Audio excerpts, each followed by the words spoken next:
भाइयों और बहनों, हम आपको फिर से एक बार परमेश्वर की उपस्थिति में स्वागत करते हैं।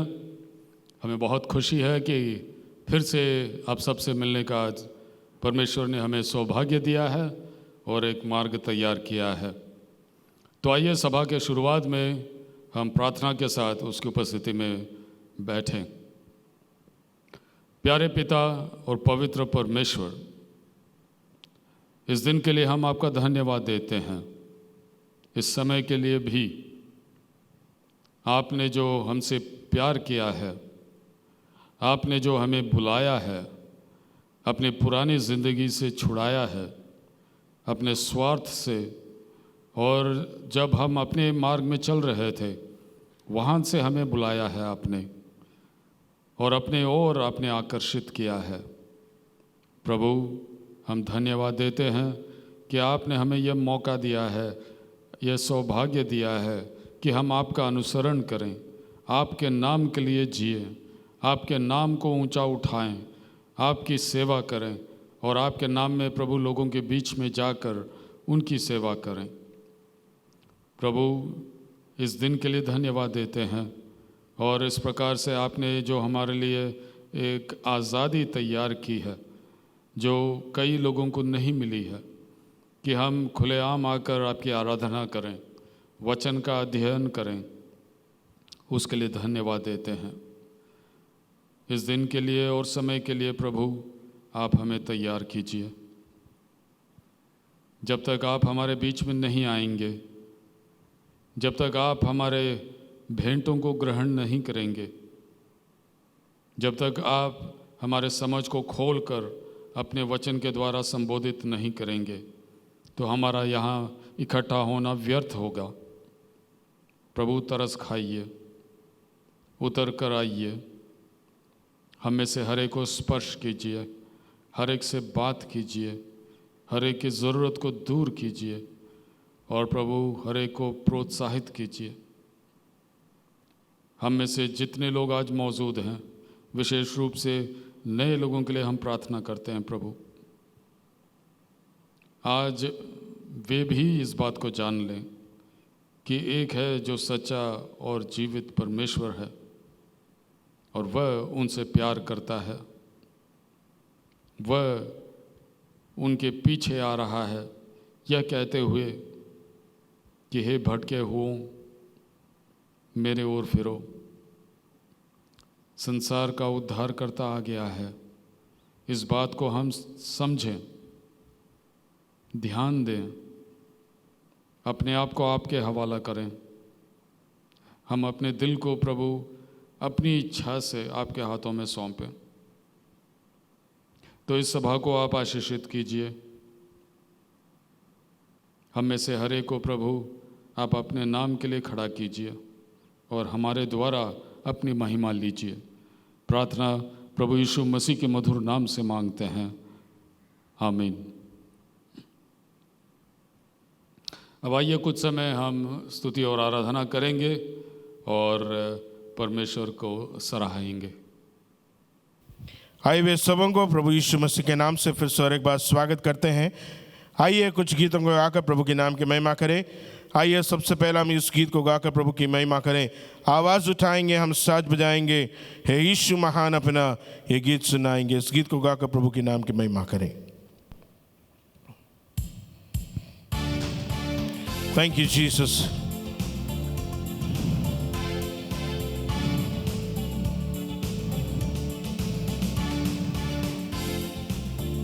Thank you, Lord.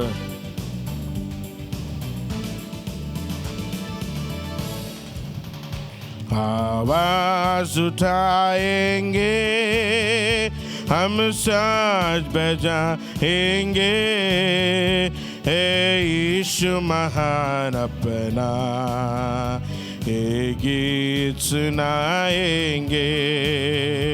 आवाज उठाएंगे।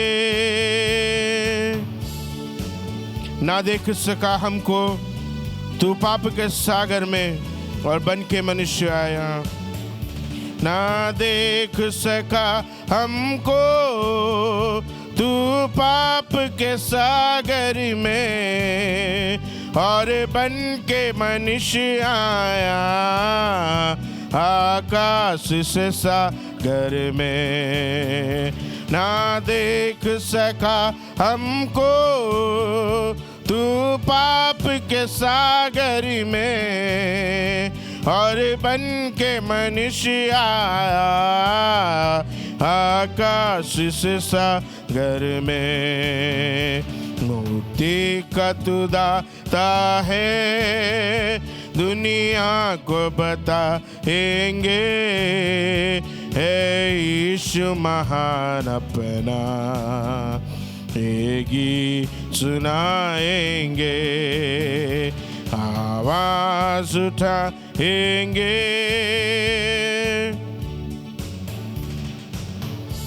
संसार की सुंदरता में ये रूप जो तेरा ही, इन चांद सितारों में अक्स जो तेरा है। संसार की सुंदरता में ये रूप जो तेरा ही, इन चांद सितारों में है अक्स जो तेरा ही। संसार की सुंदरता में ये रूप जो तेरा ही, इन चांद सितारों में है अक्स जो तेरा ही। महिमा की तेरी बातें हम सबको बताएंगे, है यीशु महान अपना, ये गीत सुनाएंगे, आवाज उठाएंगे। दिल तेरा खजाना है, एक पाक मोहब्बत का, तपा न सकाई कोई सागर है तो उल्फत का। दिल तेरा खजाना है, एक पाक मोहब्बत का, तपा न सका कोई सागर है तो उल्फत का। तेरा खजाना है, एक पाक मोहब्बत का, मान सका कोई सागर है तुल्फत का। हम तेरी मोहब्बत से दिल अपना सजाएंगे, है यीशु महान अपना, ये गीत सुनाएंगे, आवाज उठाएंगे, हम साज बजाएंगे, है यीशु महान अपना, ये गीत सुनाएंगे।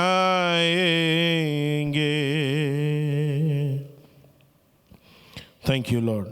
आइए और एक गीत गाकर हम प्रभु के नाम की महिमा करें। इस गीत के बोल इस प्रकार हैं। पापों को मिटाने और श्रापों को हटाने को आया यीशु दुनिया में, तू मानव को बचाने और स्वर्ग ले जाने को क्रूस पर चढ़ा तू प्रभु। एक तमिल गीत जो बहुत सारे लोग गाते हैं, पावंगल पोकवे शावंगल निकवे, और तेलुगु में भी है। इस गीत को गाकर हम प्रभु के नाम की महिमा करें और प्रभु के नाम को ऊंचा उठाएं। ताली बजाकर आनंद के साथ इस गीत को गाएं।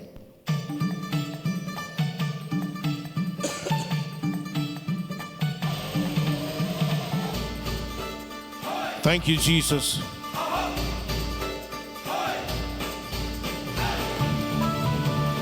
ताली बजाकर आनंद के साथ गाएं।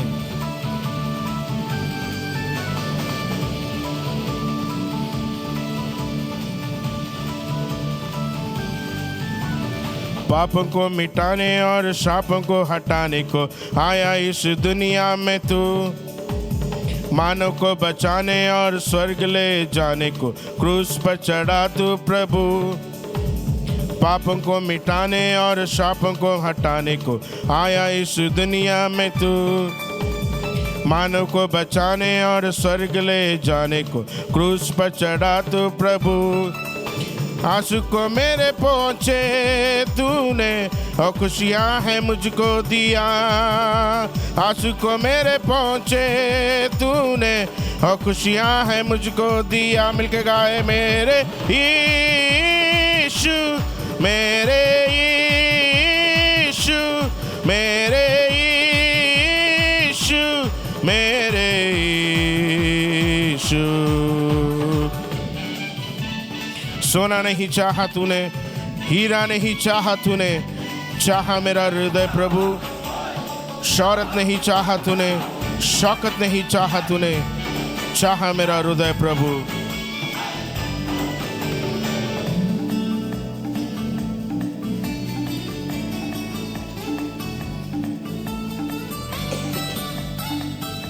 Thank you Lord.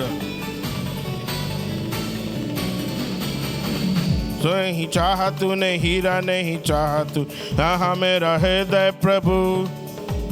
शौहरत नहीं चाहा तूने, शौकत नहीं चाहा तू, चाहा मेरा हृदय प्रभु। सोना नहीं चाहा तूने, हीरा नहीं चाहा तू, चाहा मेरा हृदय प्रभु। शौहरत नहीं चाहा तूने, शौकत नहीं चाहा तू, चाहा मेरा हृदय प्रभु। मैं तो ना ढूंढा उसे, पर उसने है पाया मुझे। प्रेम से खींचा मुझे, गले से लगाया मुझे। मेरे यीशु मेरे यीशु मेरे यीशु मेरे यीशु। माता तुझे भूल जाए या पिता तेरे भूल जाए, वो तुझे कभी भूलेगा नहीं। दोस्त तेरे भूल जाए या बंधु तेरे भूल जाए, वो तुझे कभी भूलेगा नहीं। माता तुझे भूल जाए या पिता तेरे भूल जाए, वो तुझे कभी भूलेगा नहीं। दोस्त तेरे भूल जाए या बंधु तेरे भूल जाए, वो तुझे कभी भूलेगा नहीं। माता तुझे भूल जाए या पिता तेरे भूल जाए, वो तुझे कभी भूलेगा नहीं। दोस्त तेरे भूल जाए या बंधु तेरे भूल जाए, वो तुझे कभी भूलेगा नहीं। हाथ पकड़ी कर चलाएगा, चट्टान पर चढ़ाएगा।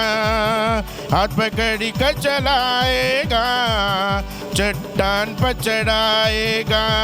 मेरे यीशु मेरे यीशु मेरे यीशु मेरे यीशु मेरे यीशु मेरे यीशु मेरे यीशु मेरे यीशु। बोलो यीशु मसीह की जय। आइए और एक गीत गाकर हम प्रभु के नाम की महिमा करें। आराधना के साथ इस गीत को गाएं।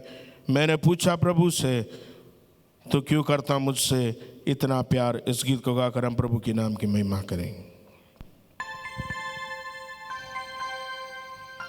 Thank you Lord Jesus. आराधना के साथ गाएं।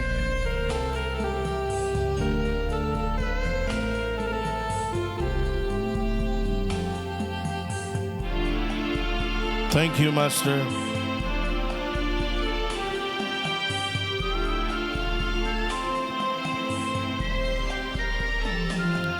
मैंने पूछा प्रभु से, तू क्यों करता मुझसे इतना प्यार।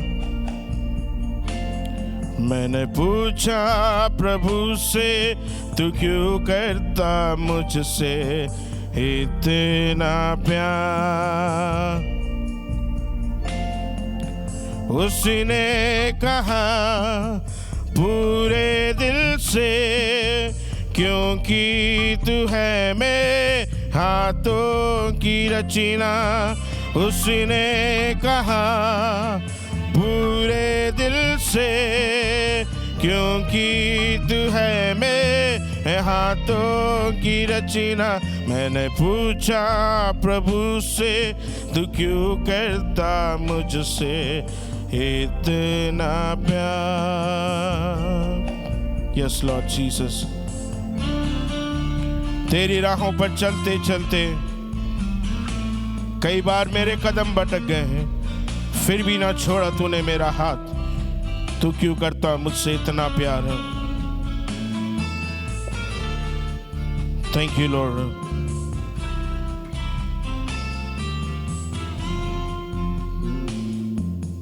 तेरी राहों पर चलते चलते कई बार मेरे कदम भटक गए। तेरी राहों पर चलते चलते कई बार मेरे कदम भटक गए, फिर भी न छोड़ा तूने हाथ मेरा, फिर भी न छोड़ा तूने हाथ मेरा। तू क्यों करता मुझसे इतना प्यार, तू क्यों करता मुझसे इतना प्यार। मैंने पूछा प्रभु से, तू क्यों करता मुझसे इतना प्यार। यस लॉर्ड, तू हमसे प्यार करने वाला परमेश्वर है।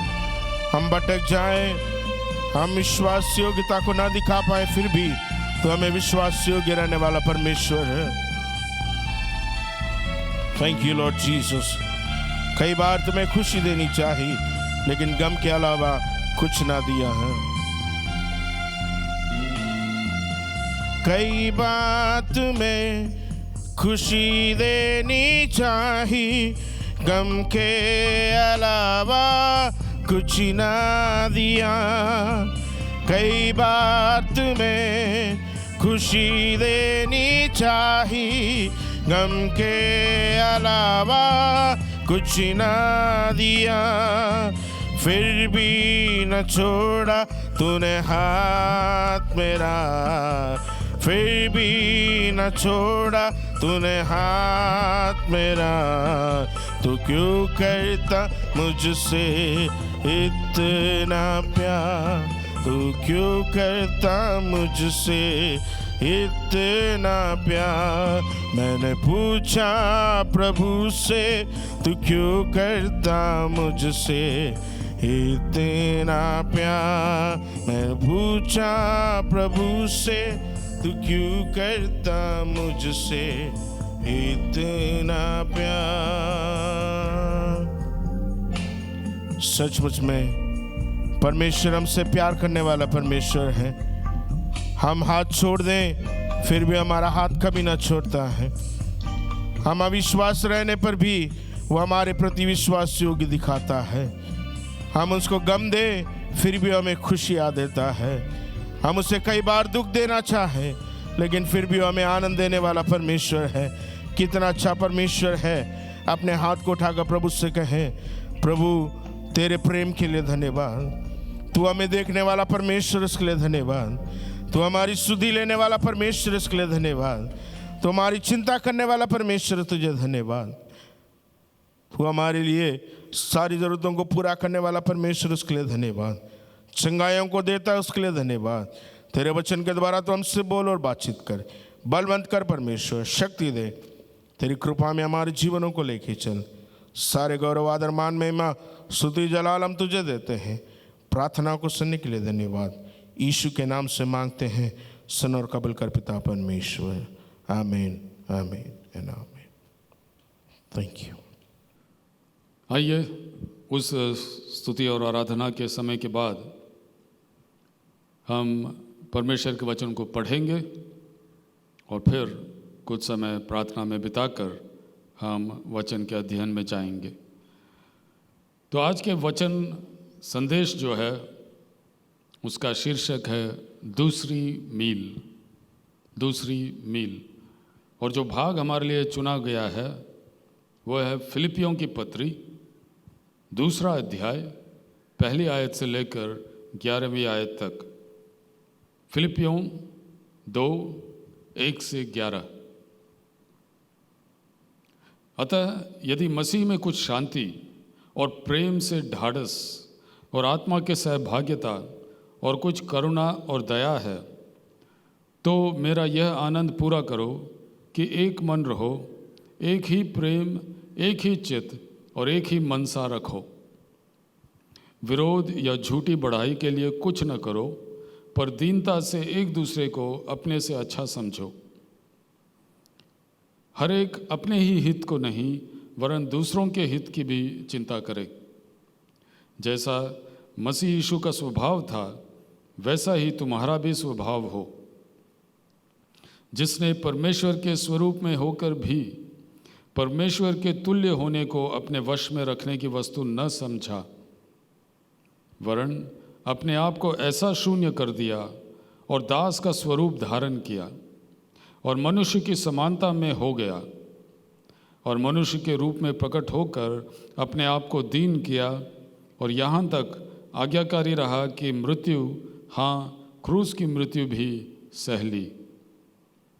इस कारण परमेश्वर ने उसको अति महान भी किया और उसको वह नाम दिया जो सब नामों से श्रेष्ठ है, कि जो स्वर्ग में और पृथ्वी पर और पृथ्वी के नीचे हैं, वे सब यीशु के नाम पर घुटना टेकें और परमेश्वर के पिता की महिमा के लिए हर एक जीभ अंगीकार कर ले कि यीशु मसीह ही प्रभु है। तो ये रहा परमेश्वर के वचन का भाग। परमेश्वर इस पढ़े हुए वचन को हमारे लिए आशीषित करें। अब आइए कुछ समय हम प्रार्थना में बिताएंगे और फिर संदेश के अंदर जाएंगे। आइए हम अपने आप को तैयार करें और परमेश्वर के नाम को याद करें, उसको बुलाएं, उसके सामने अपने मन्नतों को पेश करें। प्यारे पिता, फिर से एक बार हम आपको धन्यवाद देते हैं। धन्यवाद इसलिए देते हैं पिता कि आपके बिना तो हम जी ही नहीं सकते। आपने हमारे नथनों में सांस रखा है, आपने हमें सिरजा है, आपने हमें जीने का इस प्रकार का एक अवसर दिया है, और साधारण जिंदगी ही नहीं बल्कि आपके नाम के लिए जीने का, आपके नाम को ऊंचा उठाने का अनुग्रह आपने दिया है। प्रभु, आपने हमें पाप और गंदगी के कीच से बाहर निकाला। आपने हमारे नए जिंदगी में एक नया मोड़ दिया है। आपने हमें अपने ओर आकर्षित किया है। आपने हमारे समझ को खोला है। धन्यवाद देते हैं पिता, आपके तमाम आशीषों के लिए, आपके बुलाहट के लिए। आपने हमारे लिए एक सुंदर भविष्य को तैयार करके रखा है, उसके लिए हम इस देश के लिए धन्यवाद देते हैं। यहाँ पे आपने हमें जो आज़ादी दिया है उसके लिए धन्यवाद। प्रभु, यह आज़ादी अंत तक बना रहे। इस माहौल में प्रभु जिससे होकर हम गुजर रहे हैं, हम प्रार्थना करते हैं कि यहाँ पर भी आप हमें अपना विशेष अनुग्रह दें। प्रभु, मदद कीजिए कि फिर से एक बार हम जैसे पहले किया करते थे, आपके सामने, आपकी उपस्थिति में अपने भाइयों और बहनों के साथ फिर से एक बार मिल सकें। हम चाहते हैं प्रभु कि आपके प्रजा होने के नाते हम सब साथ मिलके आपको सराहें, आपकी स्तुति और आराधना करें। लेकिन फिर भी प्रभु, इस कठिन परिस्थिति में भी आपने हमारे लिए एक उपलब्धि दी है कि इस प्रकार से ऑनलाइन में जाकर हम आराधना कर पा रहे हैं, वचन का अध्ययन कर पा रहे हैं, और इसके द्वारा प्रभु संदेश दुनिया के कोने कोने तक, भारतवर्ष के कोने कोने तक पहुंच रहा है। प्रभु, हमारी विनती है कि यह वचन उन लोगों तक पहुँचे जो कलीसिया के साथ जाकर शामिल नहीं हो पा रहे हैं। ज़रूरतमंद लोगों के पास पहुँचे जो इस तलाश में है कि एक सच्ची कलीसिया कहाँ पे मिलेगी जिनके साथ मैं संगति करने पाऊँ। प्रभु, ऐसे लोगों के पास यह संदेश पहुँचे जो कमज़ोर होकर भटकने वाले हैं, उनको वापस आप अपने रास्ते में बुलाइए। हमारे सामने आपने जितने उदाहरण रखे हैं, हर एक के लिए धन्यवाद देते हैं, और सबसे बढ़कर हमारा उद्धारकर्ता का जो उदाहरण है उसके लिए धन्यवाद देते हैं। प्रभु, आप हमें फिर से एक बार प्रोत्साहित कीजिए, नए बल से, नई बुद्धि से आप हमें भर दीजिए। जिस प्रकार से प्रभु आपने प्रतिज्ञा किया है कि जो परमेश्वर का बाट जोहेगा वह उकाब के नाई पंखों को फैलाकर ऊपर उठेगा। प्रभु, उस प्रकार से हम ऊपर उठें, हम चलें और न डगमगाएं, दौड़ें और श्रमित न हों। हम इस दुनिया के लिए प्रभु एक उदाहरण बने। दुनिया के लोग जब हमें देखते हैं वे आपके ओर आकर्षित किए जाएं। हमें ऐसी ज़िंदगी दीजिए। हम सिर्फ बोलने वाले नहीं बल्कि जीने वाले और काम करके दिखाने वाले लोग बने, दूसरी मील चलने वाले लोग बने, जो आपके प्यार से और आत्माओं के प्यार से भर जाएं, जो आपके आज्ञाओं को मानते हुए ज़रूरतमंद लोगों के बीच में पहुँचें ताकि उनकी सेवा करें, उनके आंसुओं को पोंछें, उद्धारकर्ता के बारे में उनको बताएं, आपके राज्य का निर्माण करें। प्रभु, अनुग्रह दीजिए कि हम आपके लिए जीने वाले लोग बने। इस आराधना सभा में शामिल होने वाले हर भाई बहन को आपके हाथों में सौंपते हैं। हर एक से आप बात कीजिए प्रभु। हम जानते हैं कि हर एक भाई बहन के लिए आपके पास एक विशेष वचन है, इसलिए प्रभु हर कान को खोलकर आप उनकी ज़रूरत के मुताबिक बात कीजिए। मैं अपने आप को भी आपके हाथों में सौंपता हूँ। मुझे पवित्र कीजिए, अपनी क्रूस के पीछे छिपाइए, लोग मुझे नहीं बल्कि आपको देखने पाएं। प्रभु, हम आपके नाम को ऊंचा उठाना चाहते हैं। हमारे बीच में अपनी महिमा लीजिए। अपने बड़े नाम के निमित्त प्रभु हम में से हर एक का इस्तेमाल कीजिए। आज प्रभु आत्माओं का उद्धार हो। आज लोग वापस आपके पास लौटें। जो कमज़ोर हो गए हैं वापस वे दृढ़ हों, नया बल पाकर फिर से एक बार अपने आप को समर्पित करें और आगे बढ़ें। मदद कीजिए प्रभु, और हमारे द्वारा हमारे देशवासी भी आपकी ओर आकर्षित किए जाएं। यह हमारी इच्छा है और हमारी प्रार्थना है प्रभु, मदद कीजिए। हम चाहते हैं कि भारतवर्ष के लोग भी आपको जानें, वे भी आपके अनुयायी बने, वे भी आपके उद्धार के अंदर आएं।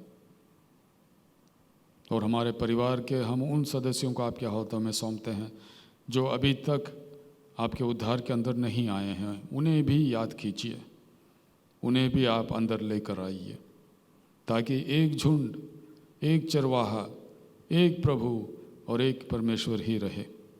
प्रार्थना प्रभु यीशु मसीह के नाम से मांगते हैं, आमीन। हे हमारे पिता, तू जो स्वर्ग में है, तेरा नाम पवित्र माना जाए, तेरा राज्य आए, तेरी इच्छा जैसी स्वर्ग में पूरी होती है वैसे पृथ्वी पर भी हो। हमारी दिन भर की रोटी आज हमें दे और जिस प्रकार हमने अपने अपराधियों को क्षमा किया है, वैसे ही तू भी हमारे अपराधों को क्षमा कर।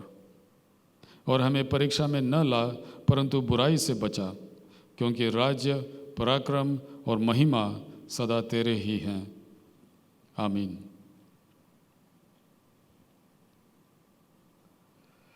तो भाइयों और बहनों, फिर से एक बार आप सबका हम स्वागत करते हैं।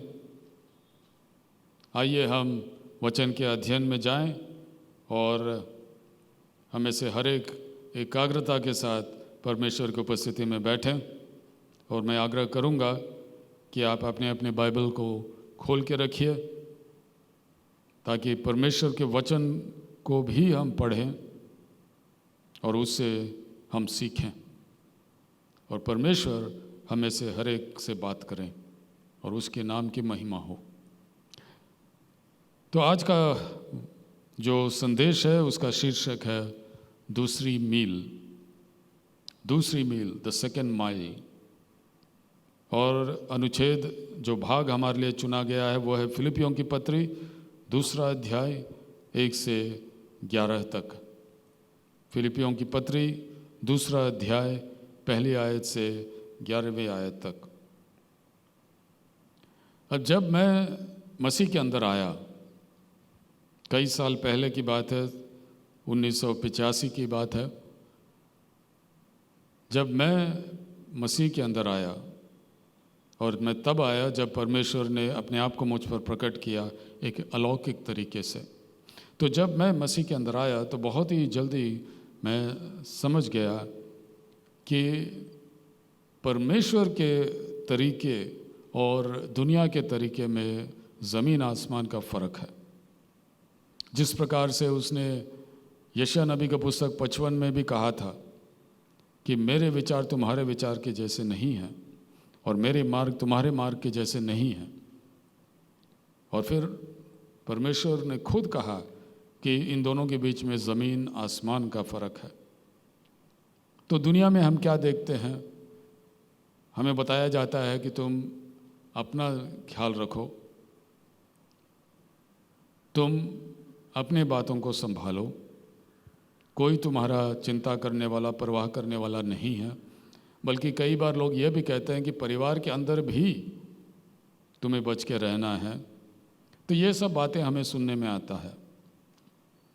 लेकिन जब हम परमेश्वर के पास आते हैं और उसके वचन के पास आते हैं, तो हम क्या देखते हैं? यहाँ पे प्रभु यीशु मसीह कहता है, मत्ती के 22:35 से लेकर, फरीसियों में से एक व्यवस्थापक ने उसे परखने के लिए उससे पूछा, हे गुरु, व्यवस्था में कौन सी आज्ञा बड़ी है? उसने उससे कहा, तू परमेश्वर अपने प्रभु से अपने सारे मन, सारे प्राण, सारी बुद्धि से के साथ प्रेम रख। बड़ी और मुख्य आज्ञा तो यही है, और उसी के समान यह दूसरी भी है कि तू अपने पड़ोसी से अपने समान प्रेम रख। यही 2 आज्ञाएं सारी व्यवस्था और भविष्यद्वक्ताओं का आधार हैं। यहाँ पे परमेश्वर क्या कहता है कि ये बात मायने नहीं रखती कि तुमने अपने लिए बड़े बड़े काम किए हैं कि नहीं, या अपने परिवार के लिए, या अपने लोगों के लिए, अपने कुल के लिए, ये मायने नहीं रखते। बल्कि परमेश्वर कहता है कि सबसे बड़ी आज्ञा यही है कि तू अपने परमेश्वर के साथ अपने सारे प्राण, बुद्धि, ताकत, समझ के साथ प्रेम रख, और फिर अपने पड़ोसी के समान ऐसा ही प्रेम करना जैसे कि तुम अपने साथ करते हो। यानी कि परमेश्वर के लिए जिए, फिर औरों के लिए जिए, और उसके बाद ही अपने बारे में सोचें। सबसे पहला परमेश्वर, उसके बाद और लोग, उसके बाद हम अपने बारे में सोचें। ये दुनिया की रीत और परमेश्वर की रीत में बहुत बड़ा एक अंतर है।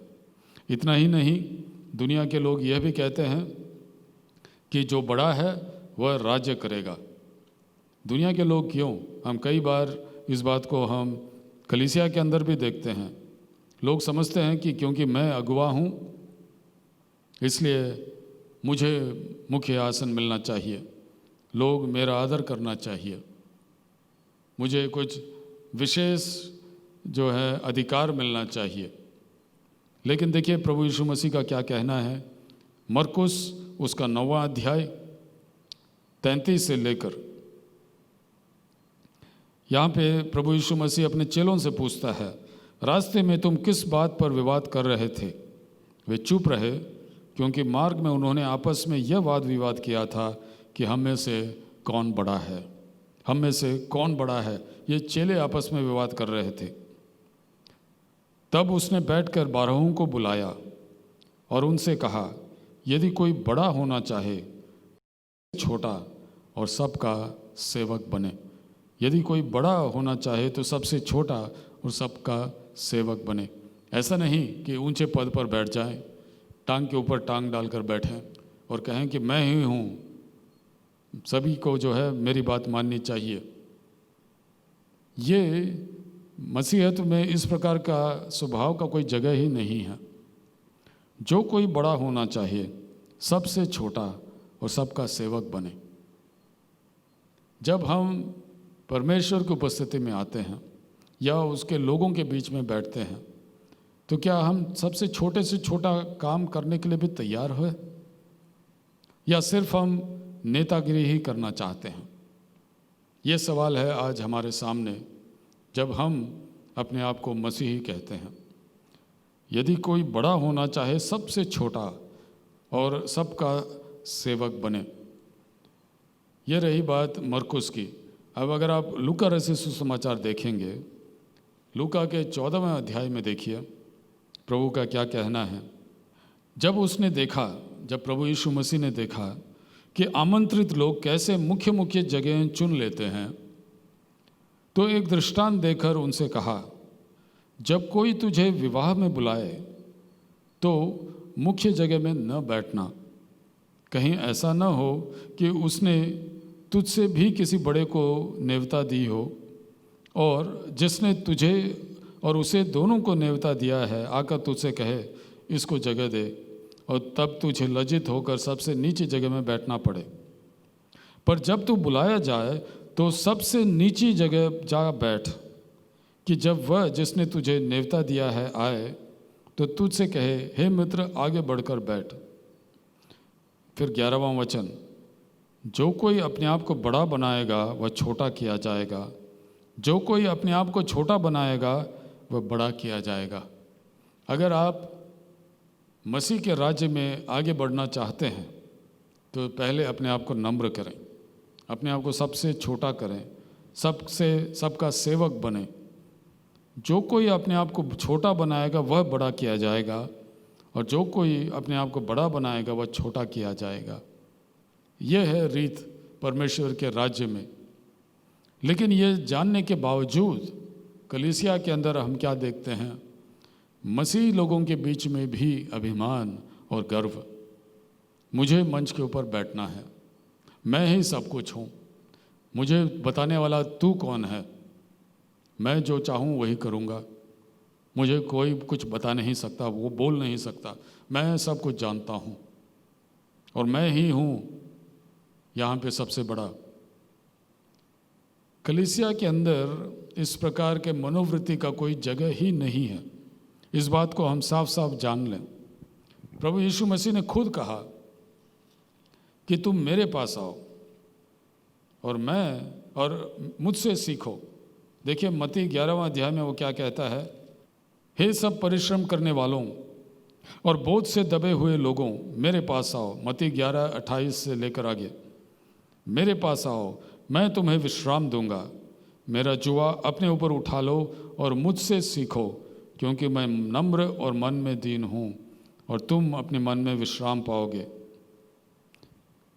अगर आप मन में विश्राम पाना चाहते हैं तो इसका तरीका क्या है? मेरा जुआ अपने ऊपर उठा लो और मुझसे सीखो, क्योंकि मैं नम्र और मन में दीन हूँ, और तुम अपने मन में विश्राम पाओगे, क्योंकि मेरा जुआ सहज और मेरा बोझ हल्का है। क्या आप वाकई विश्राम पाना चाहते हैं? थकावट से हटना चाहते हैं? वो कहता है, मुझसे सीखो, मैं नम्र और मन में दीन हूँ। परमेश्वर के राज्य में नम्रता और दीनता ही मायने रखते हैं। अभिमान, गर्व, अहंकार का कोई जगह ही नहीं है। इस बात को हम जितना जल्दी सीखें उतना अच्छा होगा, जितना जल्दी सीखें उतना अच्छा होगा। इसलिए पतरस कहता है पहले पतरस 5:6 में कि परमेश्वर के बलवंत हाथ के नीचे अपने आप को दीन करो। देखिए, हम इस वचन को भी पढ़ेंगे। पहला पतरस 5:6 पतरस कहता है, परमेश्वर के बलवंत हाथ के नीचे दीनता से रहो, जिससे वह तुम्हें उचित समय पर बढ़ाए। परमेश्वर के बलवंत हाथ के नीचे दीनता से रहो। दीनता, यहाँ भी दीनता को देखते हैं। जब आप और मैं दीनता के साथ रहेंगे तो प्रभु क्या कहता है कि वह हमें उचित समय पर बढ़ाएगा। एक समय है जिसे उसने ठान रखा है। जब उसका समय आएगा तो वह उस उचित समय पर हमें बढ़ाएगा। ऐसा नहीं कि आज आपने अपने आप को दीन किया तो फौरन परमेश्वर भाग कर आएगा और आपको बढ़ाएगा। ऐसा नहीं। जब उसका उचित समय आएगा तब वो बढ़ाएगा। उचित समय दिन के बाद आ सकता है, कुछ साल के बाद आ सकता है, या ये भी हो सकता है कि मृत्यु के बाद जब न्याय का समय आएगा तब वह आपको ऊंचा उठाए। लेकिन वह वफादार है, विश्वास योग्य है। उसने जो कहा तो मान लीजिए हो गया। जब भी उसका उचित समय आएगा आपके लिए और मेरे लिए, तब वह अपने सामने नम्र होने वाले लोगों को, दीन बने हुए लोगों को वो बढ़ाएगा, ऊंचा उठाएगा। यह बात निश्चित है, अनिवार्य है, ऐसा ही होगा। और कोई दूसरी राय तो है ही नहीं, दूसरा मार्ग है ही नहीं। तो जब प्रभु यीशु मसीह ने अपने चेलों को बुलाया, कई जगह में आप इस बात को देख सकते हैं, वो बार बार जब अपने चेलों को बुलाता है सुसमाचार में, तो वो कहता है, मेरे पीछे हो ले, मेरे पीछे हो ले, मेरा अनुसरण करो, मेरे पीछे हो लो। लूका के 9वें अध्याय के 23वें वचन में वो क्या कहता है, देखिए, यदि कोई मेरे पीछे आना चाहे, यदि कोई मेरे पीछे आना चाहे तो अपने आप से इनकार करे, अपने आप से इनकार करे और प्रतिदिन अपना क्रूस उठाकर मेरे पीछे हो ले। अपने आप से इनकार करे, प्रतिदिन क्रूस उठाकर मेरे पीछे हो ले। अपने आप से इनकार करने की बात हो रही है यहाँ पे। यह नहीं कि मैं ही हूँ, मुझे ऊपर चढ़ना है, मुझे सिंहासन पर बैठना है, मैं ही नेता हूँ, मैं ही अगुवा हूँ, मैं ही सब कुछ हूँ, तुम लोग मेरे साथ चलो, मेरे अनुयायी बनो। ऐसा नहीं। अपने आप से इनकार करना, जो मैं चाहता हूँ वो नहीं, बल्कि जो प्रभु चाहता है वो। यह है अपने आप से इनकार करने की बात। मेरी इच्छा नहीं बल्कि तेरी इच्छा पूरी हो। जिस प्रकार से प्रभु यीशु ने भी गतसमने के बाग में प्रार्थना की अपने पिता से, मेरी इच्छा नहीं बल्कि तेरी इच्छा पूरी हो। यह होती है अपने आप से इनकार करने की बात। तो अपने आप से इनकार करें और फिर वो कहता है प्रतिदिन अपना क्रूस उठाएं। क्रूस उठाने की बात की जाती है, तो क्रूस उठाना क्या होता है? ये नहीं कि हम भी अपने लिए क्रूस बना लें, अपने कंधे पर लाद कर चलते रहें, ये बात नहीं। क्रूस उठाने की बात है कि उसके लिए हम अपने आप को समर्पण करें, समर्पित करें। अपने अधिकार को हम स्वेच्छा से हटाकर अपने आप को नम्र दीन करें और हर बात में परमेश्वर की इच्छा को पूरी करें। चाहे हमें अपमान क्यों ना उठाना पड़े, क्यों ना हमें लज्जा सहना पड़े, क्यों ना लोगों के सामने हमें एक टट्ठा का पात्र बनना चाहे, फिर भी इन सब बातों के होने के बावजूद हम अपने आप को दीन बनाए रखें। परमेश्वर की इच्छा के अनुसार, उसके बताए हुए मार्ग में, उसके कहे हुए वचन के अनुसार हम चलते रहें। और रोज़ाना हमारी प्रार्थना यही रहे कि हे प्रभु, मेरी इच्छा नहीं बल्कि तेरी इच्छा पूरी हो। ये होती है बात उसके पीछे होने की, ये होती है बात अपने आप से इनकार करने की, और ये होती है बात प्रतिदिन अपने क्रूस उठाने की। मेरी इच्छा नहीं बल्कि तेरी इच्छा पूरी हो। तो इन बातों को देखने के बाद हम आज के भाग में वापस पहुँचे, जो है फिलिपियों की पत्री और उसका दूसरा अध्याय। फिलिपियों की पत्री दूसरा अध्याय। यहाँ पर हम क्या देखते हैं? दूसरा वचन, मेरा यह आनंद पूरा करो कि एक मन रहो, एक ही प्रेम, एक ही चित्त, एक ही मनसा रखो।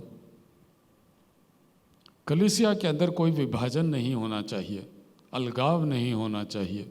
दुनिया में तो फूट है, लेकिन कलीसिया के अंदर फूट का जगह नहीं है।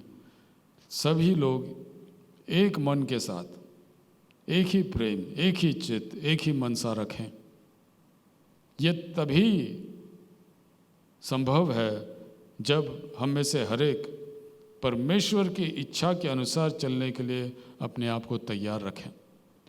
जैसे हम सोचने लगते हैं कि मेरी इच्छा, मैंने जो कहा यही होना चाहिए, तो वहाँ पे फूट आता है, क्योंकि हर किसी की इच्छा कुछ और होती है, क्योंकि हर कोई जो है अपना ख्याल रखता है, कोई भी दूसरे के हित को नहीं रखता, उसके बारे में सोचता भी नहीं।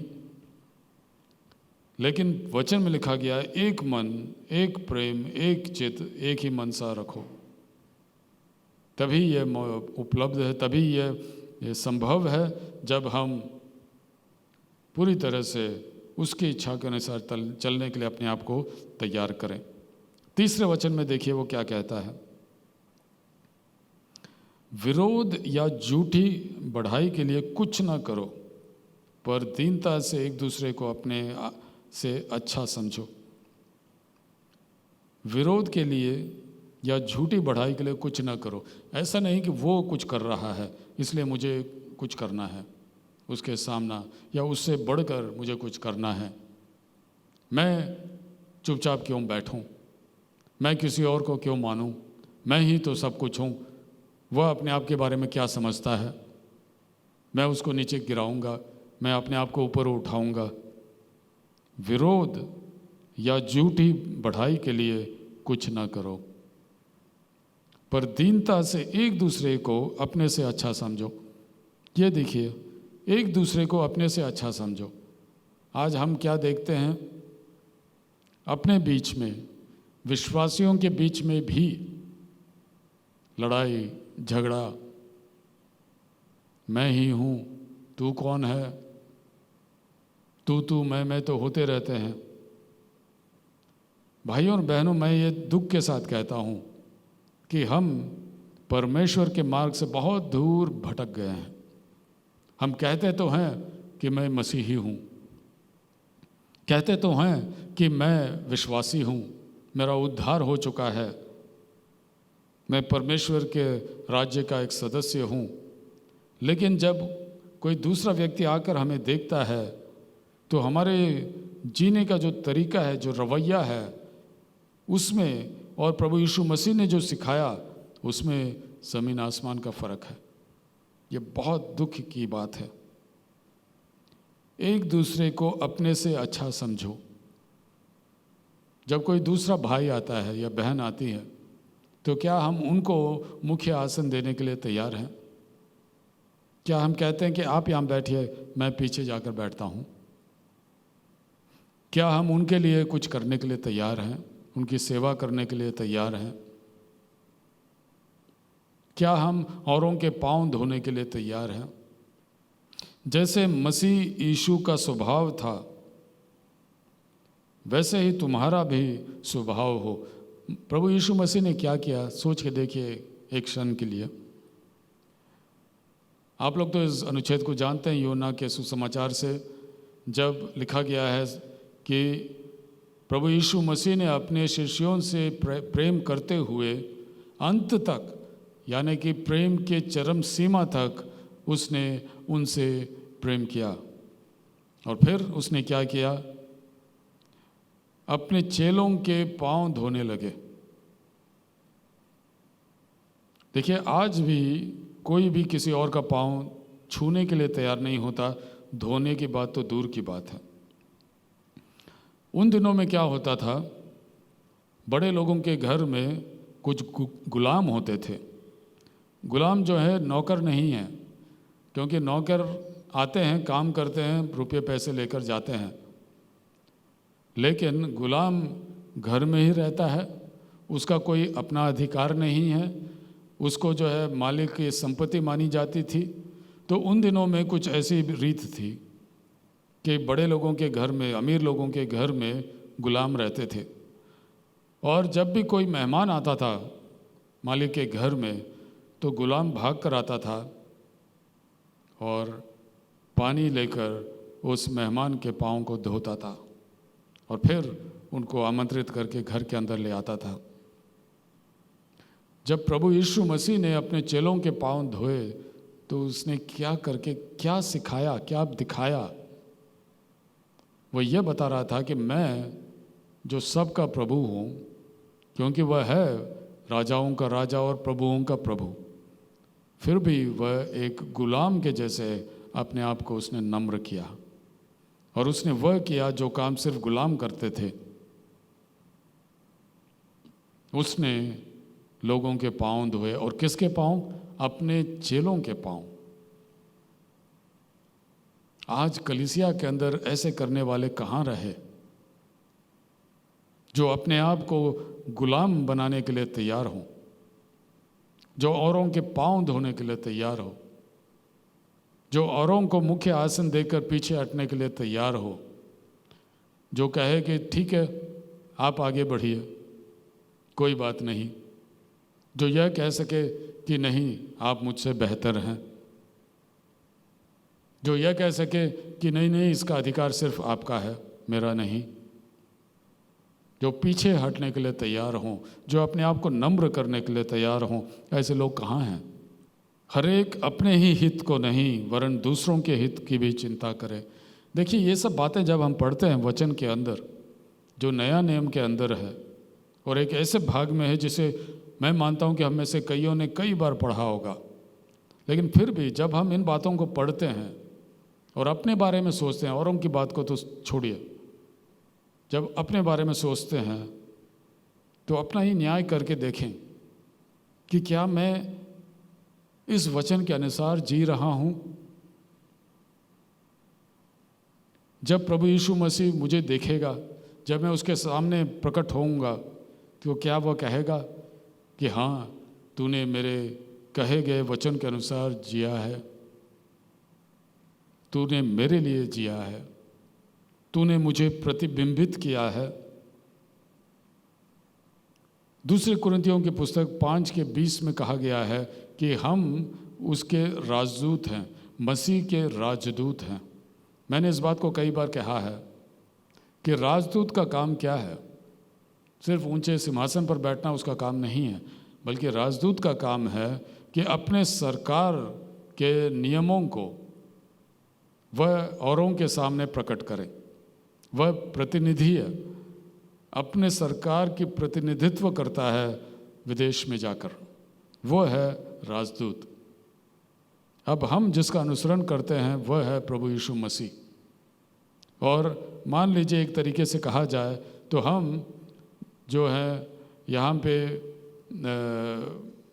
इस दुनिया के रहने वाले लोग नहीं हैं, हम पराये हैं यहाँ पे, लेकिन कहा गया वचन में कि हम मसीह के राजदूत हैं, यानी कि इस दुनिया में जिसकी रीत परमेश्वर की रीत के बिल्कुल विपरीत है, इस दुनिया में हमें प्रभु यीशु मसीह का प्रतिनिधित्व करना चाहिए, प्रतिबिंबित करना चाहिए उसे। जब लोग हमें देखें तो उनको समझ में आना चाहिए कि मसीह यीशु ऐसा है। जब हमारे जीने की तरीका को देखते हैं, बोलने के तरीका को देखते हैं, सेवा करने के तरीका को देखते हैं, तो उनको समझ में आना चाहिए कि मसीह यीशु के तरीके ये हैं। वो है हमारा काम, आपका काम और मेरा काम।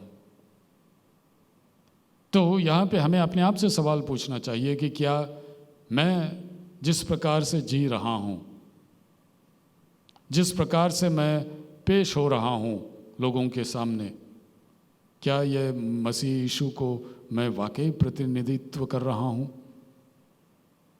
क्या मैं उसकी महिमा कर रहा हूँ?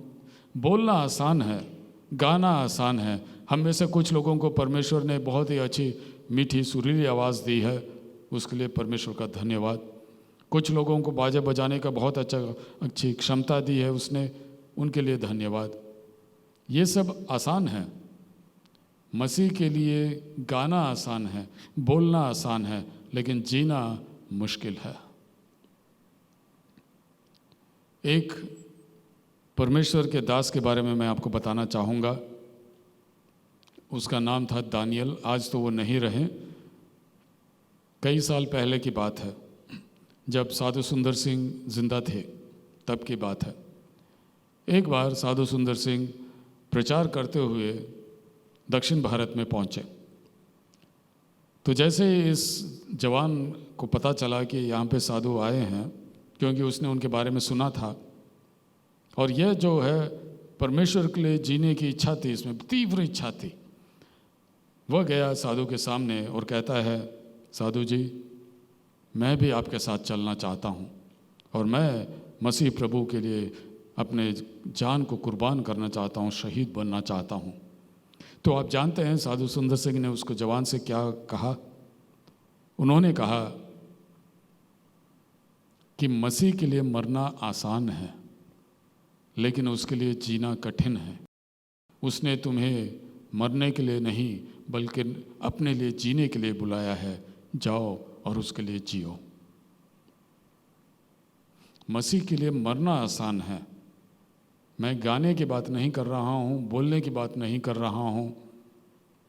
मसीह के लिए मरना भी आसान है, बल्कि उसके लिए रोज़ाना जीना कठिन है। और मसीह ने आपको मरने के लिए नहीं, बल्कि जीने के लिए बुलाया है। जाओ और उसके लिए जियो। यूं कह के साधु सुंदर सिंह ने इस जवान को वापस भेज दिया।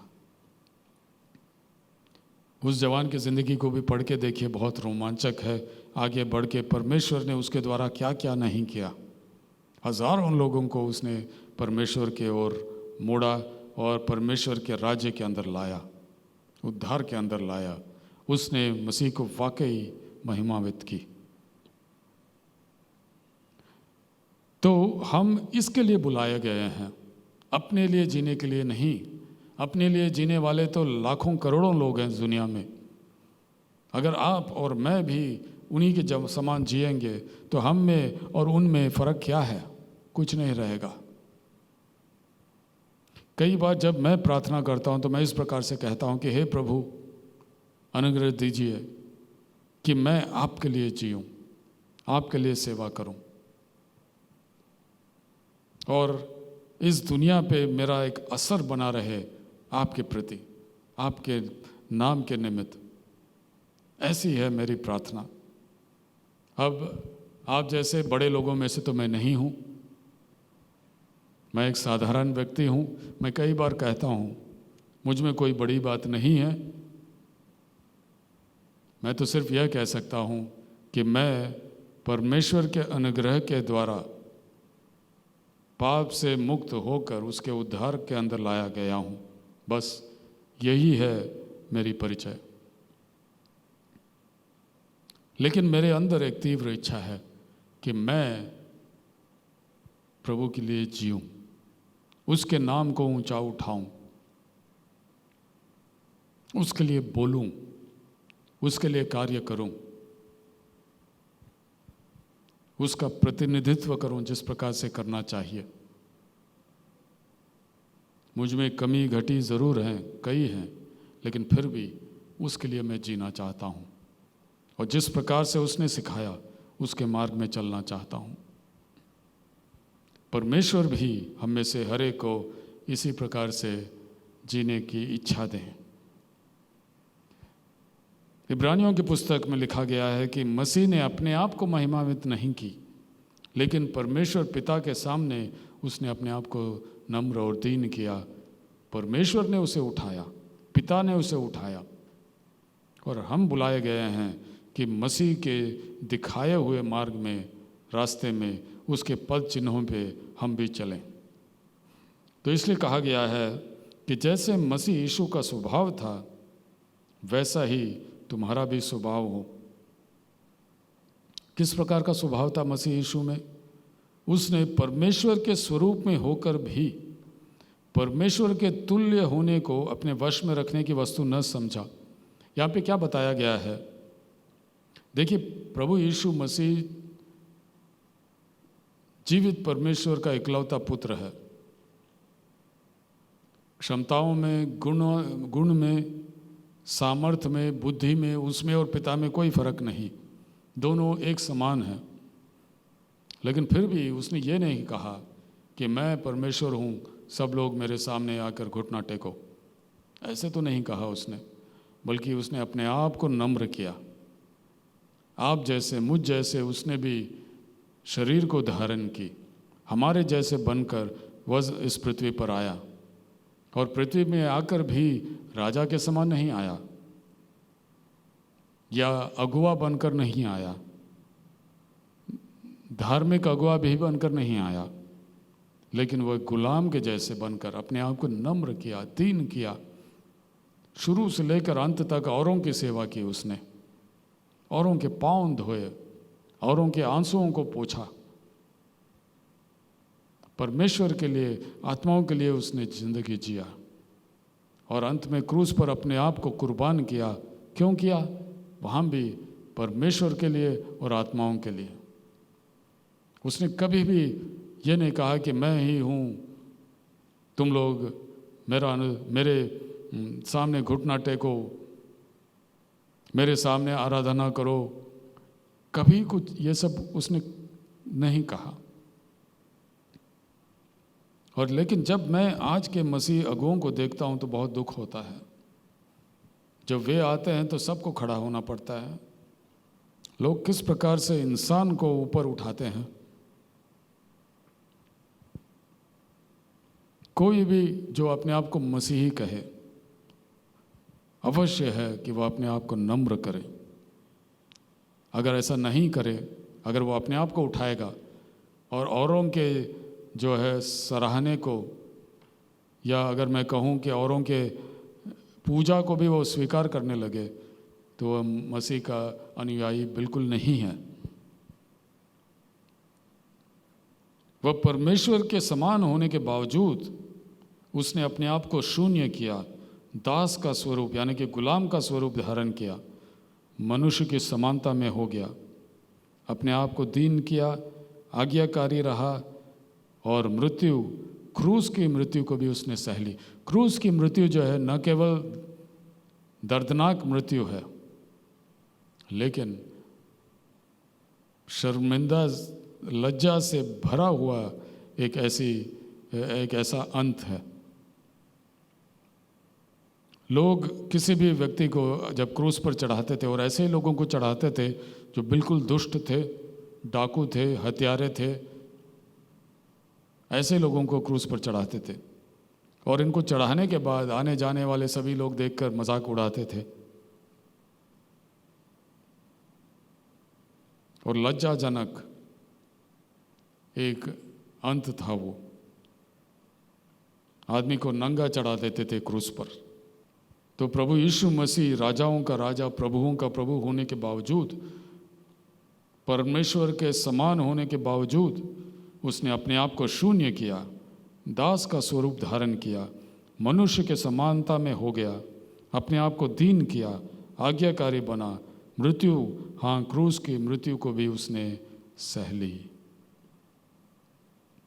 हम ऐसे प्रभु का अनुसरण करते हैं तो हम जो अपने आप को मसीही कहते हैं, हमें कैसा होना चाहिए, कैसा जीना चाहिए। प्रभु यीशु मसीह ने कहा मत्ती के 5वें अध्याय, और इसी वचन के आधार पर आज के संदेश का शीर्षक हमने रखा है दूसरी मील। तो देखिए मत्ती 5:41 में वह क्या कहता है। मसीह 5:41, जो कोई तुझे कोस भर बेगार में ले जाए तो उसके साथ 2 कोस चला जा। कई अनुवादों में लिखा गया है कि यदि कोई तुझे 1 मील ले जाने के लिए विवश करे तो उसके साथ 2 मील चला जा। यानी कि अपने अधिकार को हटा के रखो। ये मत कहो कि तू कौन है, मैं ऐसा नहीं करूँगा, मैं कुछ और करना चाहता हूँ। अपना अधिकार नहीं, उसको हटा के रखो। अपने आप को नम्र दीन करो, जिस प्रकार से मसीह प्रभु ने अपना आप को दीन किया था। वो कहता है तुम अपने बैरियों से प्रेम रखो, अपने सताने वालों के लिए प्रार्थना करो, जिससे तुम अपने स्वर्गीय पिता के संतान ठहरोगे। ये किस प्रकार का तरीका है जीने का? परमेश्वर हमसे यही चाहता है कि हम इस प्रकार से जिएं। बैरियों से प्रेम रखो, सताने वालों के लिए प्रार्थना करो, अपने अधिकार को हटा के रखो, परमेश्वर को प्रसन्न करने वाली जिंदगी जियो, औरों की सेवा करो। प्रेरित पौलुस एक ऐसा ही व्यक्ति था। पहले कुरिन्थियों की पुस्तक 9वें अध्याय में वो क्या कहता है, पूरे अध्याय को आप पढ़ के देखिए, पता चलेगा कि प्रेरित का किस प्रकार का जीने का तरीका था। पहला कुरिन्थियों 9वां अध्याय, वो अपने आप के बारे में ये क्या कहता है देखिए। सबसे स्वतंत्र होने पर भी, मैं पढ़ रहा हूँ पहला कुरिन्थियों 9:19, सबसे स्वतंत्र होने पर भी मैं अपने आप को सबका दास बना दिया हूँ। वह कहता है मैं आज़ाद होने के बाद भी, स्वतंत्र होने के बाद भी मैं अपने आप को सबका दास बना लेता हूँ। क्योंकि अगर आप मसीह प्रभु की सेवा करना चाहें तो यही तरीका है। सेवकाई जो है अपने आप को ऊंचा उठाने की बात नहीं है, यहाँ के प्रचार करने की बात नहीं है। बोलना आसान है, गाना आसान है, लेकिन उसके लिए जीना कठिन है। उसको प्रसन्न करना, अगर आप चाहें, बात अच्छी है, लेकिन अगर आप उसको प्रसन्न करना चाहें तो सबसे पहले उसके दिखाए हुए मार्ग में चलें। पौलुस कहता है कि मेरे लिए जीना मसीह है, मरना लाभ है।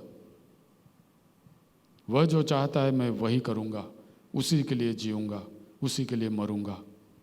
तीमुथियुस के बारे में कहता है पौलुस, तीमुथियुस भी एक उसी के समान एक व्यक्ति था। उसके बारे में पौलुस क्या कहता है देखिए, फिलिपियों 2:20 से लेकर आगे, मेरे पास ऐसे स्वभाव का कोई नहीं जो शुद्ध मन से तुम्हारी चिंता करे, क्योंकि सब अपने स्वार्थ की खोज में रहते हैं, न कि यीशु मसीह की। पर उसको, यानी कि तीमुथियुस के बारे में कह रहा है, उसको तो तुमने परखा और जान भी लिया है कि जैसा पुत्र पिता के साथ करता है, वैसा ही उसने सुसमाचार के फैलाने में मेरे साथ परिश्रम किया।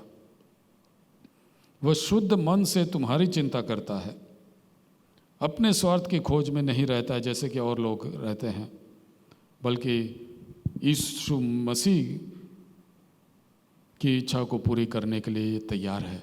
तीमुथियुस, प्रेरित पौलुस रहा, तीमुथियुस रहा, अनेक लोग हैं, बहुत सारे उदाहरण हैं कलीसिया के इतिहास में। मैं आपको कई बार बता चुका हूँ मिशनरियों के बारे में। आप मिशनरियों की जीवन चरिता को पढ़िए कि किस प्रकार से उन्होंने ज़िंदगी जिया, किस प्रकार से उन्होंने मसीह से के प्यार से भरकर लोगों की सेवकाई की, सेवा की। ज़रूरतमंद लोगों के बीच में जाकर उन्होंने उनके आंसुओं को पोंछा, उनके पांव धोए, उनके बीच में रहकर अपने अधिकार को हटाकर। उनमें से कई लोग अमीर घराने के लोग थे, अपने धन दौलत सब छोड़कर, सुविधाजनक जिंदगी को छोड़कर, त्याग कर, क्योंकि मसीह का बुलावा ने उनको आकर्षित किया था, सबको छोड़ छाड़ कर भारत जैसे देश में आकर या कुछ गरीब देशों में जाकर गंदगी के बीच में, बीमारी के बीच में अज्ञानता के बीच में रहकर कई बार जो है उनके पत्नी का देहांत हो गया, बच्चों का देहांत हो गया, तो इनको अपने हाथों से गाड़ कर वहीं पर लगे रहे सेवकाई करते हुए। क्यों? मसीह के प्यार से भरे हुए थे। लोगों की सेवकाई के लिए, लोगों की सेवा के लिए, उनको उद्धार के अंदर लाने के लिए उन्होंने ऐसा किया। और क्योंकि उन्होंने ऐसा किया, कईयों का उद्धार हुआ। ऐसे लोगों के बीच में सुसमाचार फैला जो परमेश्वर से बिल्कुल अलग हो गए थे। और आज ही नहीं, अगर आप स्वर्ग में पहुंचेंगे तो वहां देखेंगे लाखों लोग हैं, करोड़ों लोग हैं। और इसलिए हैं क्योंकि मिशनरियों ने अपने अधिकार को हटाकर, त्याग कर, अपनी सुविधा की ज़िंदगी को छोड़कर, उनके बीच में उतरकर उन्होंने मसीह के प्यार से भरकर सेवा की। तो आज हमारे बीच में यही है सवाल। और ये बात जो मैं कह रहा हूँ मिशनरियों की, ऐसा नहीं कि एक ज़माने में होता था, आज भी ये हो रहा है। कई लोग जो हैं पति पत्नी जाते हैं सेवकाई में और वे अपने बच्चों को पीछे छोड़ के जाते हैं हॉस्टल में पढ़ाई करने के लिए। किसी भी माता पिता के लिए अपने बच्चे से, छोटा बच्चा से अलग रहना बहुत मुश्किल है, लेकिन ये सब वो कर रहे हैं। क्यों कर रहे हैं? क्योंकि मसीह के प्यार से भरे हुए हैं। जो लोग नाश हुए जा रहे हैं उनको बचाने के लिए, उद्धार कराने के लिए ये चाह रहे हैं। बच्चों से अलग, अपने रिश्तेदारों से अलग, दोस्तों से अलग, कई बार पति पत्नी से अलग। ऐसे है कलीसिया में जो अगुए जो हमारे पहले गए थे, जो मिशनरी लोग हमारे पहले गए थे, परमेश्वर के जो दास हम जो हमारे पहले गए थे, उन्होंने ऐसे जी के दिखाया कि मसीह ज़िंदगी होती क्या है, मसीही सेवकाई होती क्या है। अपने हित के बारे में सोचना नहीं, अपना अधिकार नहीं, अपनी सुविधा नहीं, बल्कि सब कुछ हटाकर, जैसे कि मसीह यीशु ने किया था, परमेश्वर के समानता में होने के बावजूद उसने सब कुछ त्याग दिया और दास का रूप धारण किया। उसी प्रकार से परमेश्वर के अनुयायी भी करते आ रहे हैं। और आज हमारे सामने यही सवाल है। और मैं मानता हूं कि ये हमें अपने आप से पूछना चाहिए, क्योंकि आज कई लोग भटक गए हैं, विश्वासी लोग भटक गए हैं परमेश्वर के इस नियम से, इस तरीके से, परमेश्वर के बताए हुए मार्ग से भटक गए हैं, दुनियादारी करने लगे हैं मसीही लोग भी। भाइयों और बहनों, हमें ऐसा नहीं करना चाहिए, ऐसा नहीं जीना चाहिए। देखिए कितने उदाहरण हैं हमारे सामने। मसीह प्रभु खुद है, प्रेरित पौलुस है, तीमुथियुस है, मिशनरी लोग हैं, कितने लोग हैं। और मेरे रिश्तेदार में भी एक ऐसी परिवार है, पति पत्नी ने अपने बच्ची को छोड़कर छोटे से गांव में जाकर कितने बरसों उन्होंने बिताया। मसीह के प्यार से भरकर। क्या उन्हें अधिकार नहीं था कि वे भी हमारे जैसे बड़े बड़े शहरों में रहें, खूब रुपये पैसे कमाएं, सुविधा के साथ जिए, उनके बच्चे भी बड़े बड़े स्कूल या कॉलेज में जाएं? ज़रूर उनका भी अधिकार है, लेकिन इन सब चीज़ों को त्याग कर आगे बढ़ें। वो हम ऐसे लोगों की इज्जत करना सीखें। जब परमेश्वर के ऐसे लोग जो वाकई परमेश्वर के दास हैं, जब हम उनको देखते हैं तो उनका इज्जत करना सीखें और उनके ज़िंदगी से, उनके उदाहरण से हम सीखें। जब परमेश्वर के वचन को पढ़ते हैं और विशेष तरह से इन अनुच्छेदों को, जैसे कि हम फिलिपियों के पत्र 2 अध्याय से हमने पढ़ के देखा, तो उसको काम में लाएं, उसका अनुसरण करें। ऐसा नहीं हो सकता कि हम इसे पढ़ें फिर भूल जाएं, जैसे कि याकूब के पुस्तक में हम देखते हैं कि जो कोई परमेश्वर का वचन पढ़ता है या सुनता है और फिर जाकर भूल जाता है और फिर अपने मनमानी करने लगता है, तो वह उस व्यक्ति के जैसे है जो शीशे के सामने जाकर अपने चेहरे को देखता है और उसमें गंदगी को, मैल को देखकर भी फिर जाकर धोने के लिए तैयार नहीं, बल्कि वहीं से आगे बढ़ जाता है। भाइयों और बहनों, ऐसा नहीं होना चाहिए। आज मैं भार के साथ आपके सामने खड़ा हूँ यह कहने के लिए कि अब समय आ चुका है, समय आ चुका है कि हम अपने मन में ठान लें कि आज से मैं उसके लिए जीऊँगा। वचन में लिखा गया है, परमेश्वर भविष्यद्वक्ताओं को कहता है, हे मेरे दासों, अपनी आवाज़ को तुरही के समान उठाओ और मेरे लोगों के बीच में जाओ और उनको उनके पापों के बारे में चिता दो। अगर मैं और हम परमेश्वर के दास हैं तो हमें यह करना अनिवार्य है कि परमेश्वर के लोगों को तैयार करें उसके पुनरागमन के लिए। हम बहुत दूर भटक गए हैं, हम वापस उसकी उपस्थिति में आएं, वापस उसके दिखाए हुए मार्ग में आएं। वह उसने जैसे जी के दिखाया, जैसे बता के दिखाया, वैसे हम भी जीना शुरू करें, ताकि जब परमेश्वर प्रभु हमें देखेगा तो वह प्रसन्न हो।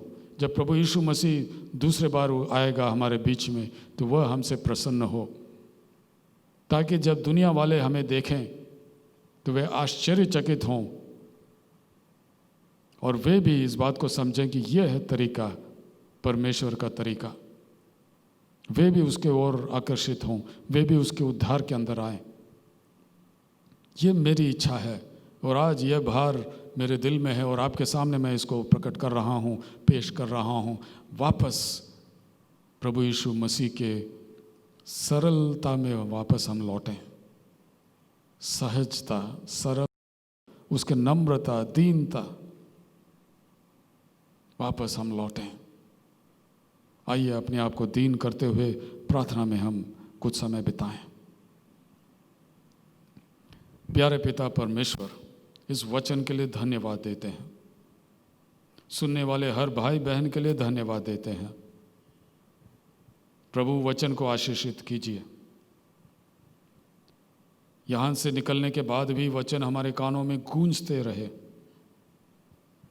प्रभु हमें क्षमा कीजिए, हम आपके सिखाए हुए मार्ग से बहुत दूर भटक गए हैं। विश्वासी होने के बावजूद, उद्धार के अंदर आने के बावजूद, हम आपके अपने होने के बावजूद भटक गए हैं। आज प्रभु हम अपने आप को दीन करते हुए वापस आपके पास आते हैं। हमें क्षमा कीजिए, वापस लौटाइए, वापस उस मसीही शिक्षा की सरलता और सहजता में वापस लाइए। प्रभु आज से लेकर हम आपके लिए जीने वाले लोग बने, आपकी सेवा करने वाले और लोगों की सेवा करने वाले लोग बने। वाकई प्रभु हम आपके दास और दासी बने, हम वाकई आपके प्रतिनिधित्व करने वाले लोग बने, आपके राजदूत बने, जैसा कि आपने हमें ठहराया भी है। प्रभु हमें स्वीकार कीजिए, ग्रहण कीजिए, धोइए, फिर से प्रभु वापस लौटाइए। नया अभिषेक के साथ हमें अभिषेक कीजिए। वह मन, वह स्वभाव हमारे अंदर रखिए जो मसीह यीशु के अंदर है। आज प्रभु हमारे ज़िंदगी में एक नए मोड़ को लाइए। आगे से प्रभु हम भी प्रेरित के साथ कहने पाएँ कि मेरे लिए जीना मसीह है, मरना लाभ है।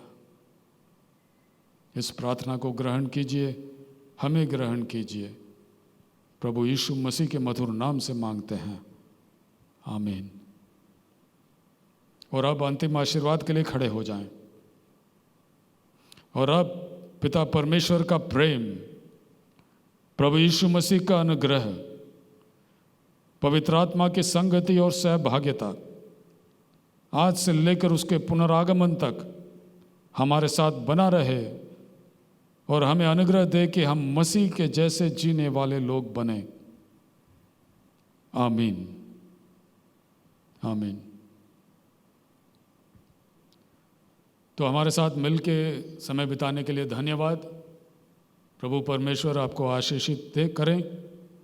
अगले हफ्ते तक आपको कुशल क्षेम से रखें और अगर उसकी इच्छा हो तो इसी समय पर फिर से अगले रविवार को मिलेंगे।